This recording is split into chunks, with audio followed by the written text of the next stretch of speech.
Assalamualaikum warahmatullahi wabarakatuh. Izin memperkenalkan diri, saya Ridho Harwanda dengan NPM 2313034073 dari kelas 2023C dalam mata kuliah Media Pembelajaran Geografi berbasis ICT dengan dosen pengampu Bapak Nyokro Muktiwijaya SPD MPD.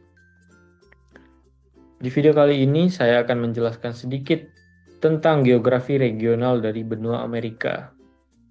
Semoga video ini dapat bermanfaat untuk kita semua. Selamat menonton. Baik, di sini saya akan menjelaskan sedikit tentang geografi regional dari benua Amerika. Tapi, sebelum masuk ke dalam pembahasan, di sini saya akan menceritakan sedikit tentang benua Amerika. Benua Amerika biasa disebut sebagai dunia baru. Hal ini bukan tanpa sebab, karena benua Amerika pada tahun 1492 yang ditemukan oleh Christopher Columbus dianggap sebagai benua yang baru atau orang-orang menyebutnya sebagai dunia yang baru. Kemudian, selain disebut sebagai dunia baru, benua Amerika juga disebut sebagai benua merah. Hal ini dikarenakan penduduk asli yang mendiami benua Amerika, yaitu suku Indian, biasa melumuri badan mereka dengan pewarna merah, sehingga orang-orang menyebut benua Amerika sebagai benua merah.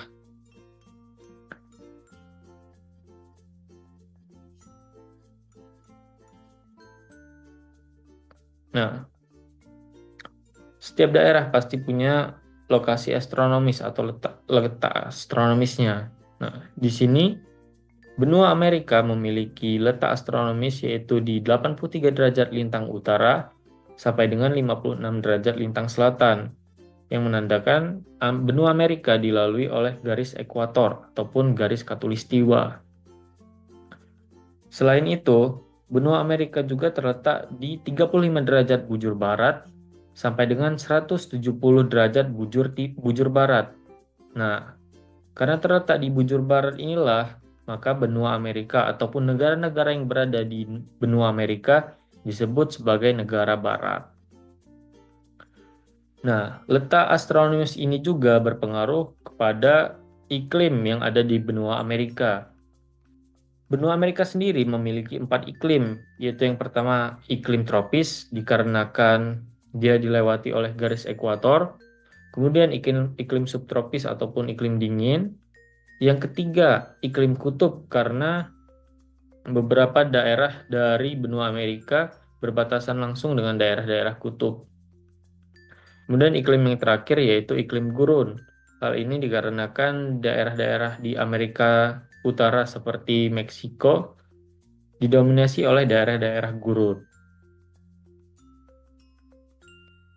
Kemudian lanjut ke lokasi geografis benua Amerika, yaitu batas-batas dari benua Amerika. Yang pertama, di bagian utara, benua Amerika berbatasan dengan Laut Beaufort, Samudra Arktik, dan Selat Davis. Nah, Selat Davis ini menghubungkan benua Amerika dengan daerah dari Greenland. Kemudian lanjut di bagian barat, benua Amerika berbatasan dengan Laut Bering dan Samudra Pasifik. Lanjut ke daerah selatan, benua Amerika masih berbatasan dengan Samudra Pasifik, dan bila kita bergeser sedikit, maka akan berbatasan dengan Samudra Antartika ataupun daerah Antartika. Di bagian timur, benua Amerika berbatasan dengan Laut Karibia, Samudra Atlantik, dan benua Afrika. Kemudian pembagian region dari benua Amerika. Benua Amerika sendiri membagi regionnya menjadi 3, yaitu yang pertama ada Amerika Utara yang berada di bagian atas, kemudian ada Amerika Tengah yang menghubungkan atau menjadi daerah peralihan dari Amerika Utara dengan Amerika Selatan. Nah, dan region yang terakhir yaitu Amerika Selatan. Pertama-tama yang akan kita bahas di bagian Amerika Utara.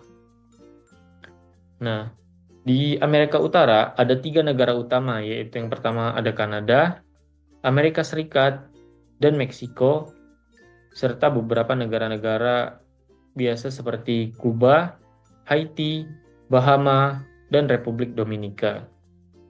Nah, di sini saya akan membahas sedikit tentang negara-negara di bagian Amerika Utara. Yang pertama, saya akan membahas tentang Amerika Serikat. Seperti yang kita tahu, Amerika Serikat sendiri merupakan salah satu negara adidaya yang ada di dunia. Hal ini dikarenakan Amerika Serikat sendiri memiliki kekuatan dalam bidang politik ataupun ekonomi di atas dari negara-negara lain. Nah, untuk kenampakannya sendiri kita sudah tahu negara adidaya yang sudah pasti daerah-daerah yang ada di Amerika Serikat sendiri merupakan daerah-daerah perkotaan dengan gedung-gedung tinggi yang mencakar langit. Kemudian saya akan membahas di Kanada. Nah, Kanada ini didominasi oleh daerah-daerah tundra. Kemudian saya akan membahas Meksiko. Meksiko sendiri seperti yang kita tahu, mungkin berita-berita dari daerah Meksiko agak kurang mengenakan karena biasanya berhubungan dengan hal-hal yang menjurus ke kriminal. Tapi di sini saya akan membahas tentang kondisi fisik dari Meksiko sendiri. Meksiko sendiri didominasi oleh daerah-daerah gurun, sehingga iklim yang mendominasi di sini adalah iklim gurun. Kemudian lanjut ke region selanjutnya yaitu Amerika Tengah. Amerika Tengah sendiri memiliki negara-negara seperti Belize, Honduras, Nicaragua, Panama, Costa Rica, El Salvador, dan Guatemala. Di sini saya tidak akan membahas secara rinci mengenai negara-negara ini, tapi di bagian bawah antara Panama dengan daerah Amerika Selatan dihubungkan oleh sebuah terusan, yaitu terusan Panama. Lanjut ke region yang terakhir atau region yang ketiga yaitu Amerika Selatan. Nah, di Amerika Selatan sendiri terdapat beberapa negara seperti Venezuela, Kolombia, Ekuador, Peru, Bolivia, Chili, Argentina, Uruguay, Paraguay, Brazil. Kemudian ada Guyana Prancis, Suriname, dan Guyana. Nah, untuk kenampakan fisik dari daerah Amerika Selatan sendiri didominasi oleh daerah-daerah hutan ataupun daerah-daerah hutan hujan. Nah, iklim yang mendominasi di daerah ini adalah iklim tropis karena daerah dari Amerika Selatan dilalui oleh garis ekuator. Nah, makanya salah satu negara yang berada di Amerika Selatan bernama Ekuador karena daerah tersebut dilalui oleh garis ekuador ataupun garis khatulistiwa. Kemudian salah satu hal yang terkenal dari Amerika Selatan ini adalah hutan hujannya yang sangat terkenal, yaitu hutan hujan Amazon yang berada di Brazil. Hutan hujan ini sendiri menjadi habitat dari berbagai jenis spesies seperti ular, anaconda, kemudian hewan-hewan air seperti buaya, aligator, dan lain-lain. Kemudian, ada satu daerah yang menurut saya unik yaitu Suriname. Nah, fakta unik yang ada di Suriname yaitu beberapa masyarakatnya mampu ataupun fasih dalam berbahasa Indonesia ataupun berbahasa Jawa.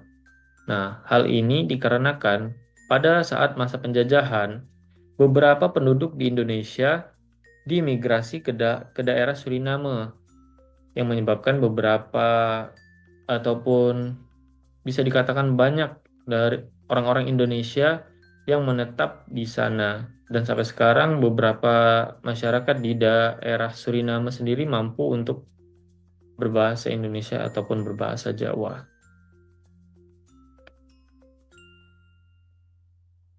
Nah, dan saya rasa itu saja penjelasan yang dapat saya sampaikan.